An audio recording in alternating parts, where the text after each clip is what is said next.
I lived in a house. I had my apartment where I breathed peacefully. Everything seemed quiet and safe, my small world. The yard, the door, the stairs were familiar, neighbors just faces passing by.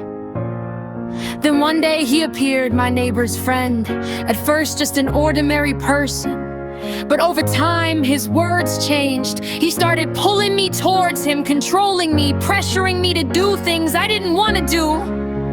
He sent messages that hurt, waited in the yard for no reason. I was afraid to even step outside, because he always appeared at the wrong time. I told him straight, I don't want a relationship, I don't want to be your girlfriend, I just want peace. Even when I was alone, I tried to protect myself. I told him I like girls, that I can only talk to men, but don't want a relationship with them. But he didn't listen. One day I was getting ready to go to Lilstrom, to my center. As soon as I stepped into the yard, he was already there. His car was parked near the house. He forced me to sit inside. The pressure was too strong, but I got in inside. It was silence, but his hands tried to get close. I tried to escape. I just wanted to leave, to run. When he finally let me go, I walked away, never looking back.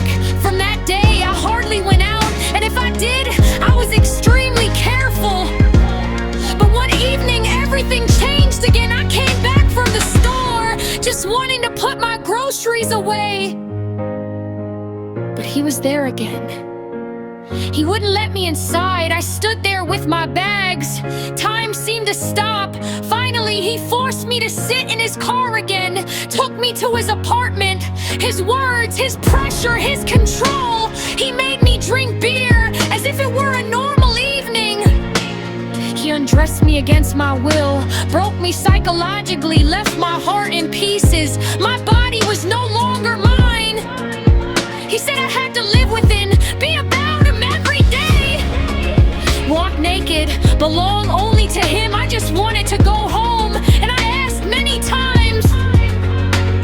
When he finally agreed to let me go, he walked me to the bridge, tried to hug me, tried to kiss me. I didn't escape. I looked down and back, thinking about one thing: whether it was worth living. But I went home. Back at home, I was in shock, couldn't sleep, couldn't understand what was happening. I tried to hurt myself, I tried to end my life. The next day I had a session with my therapist, and I told him the truth.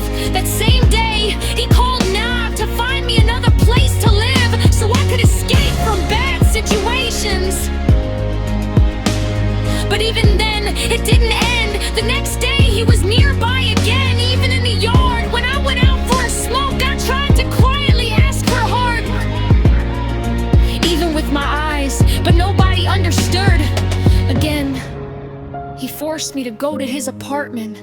By the gas station, I got a call from Nav, but I couldn't say I was being held. I just stayed silent.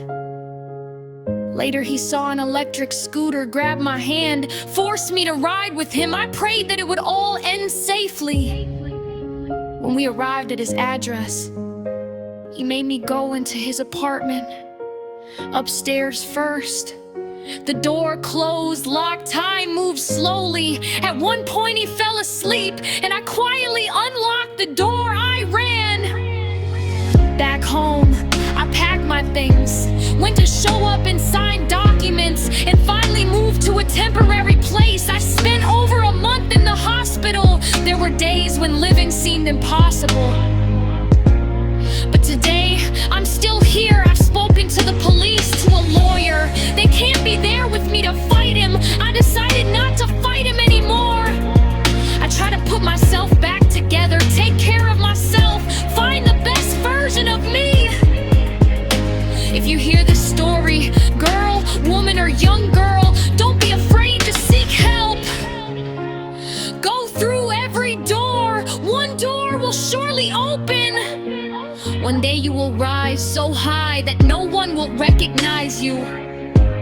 You deserve to be free. My story may be over, but I won't stop seeking help, won't stop going to therapy, won't stop writing songs, won't stop being the best version of myself.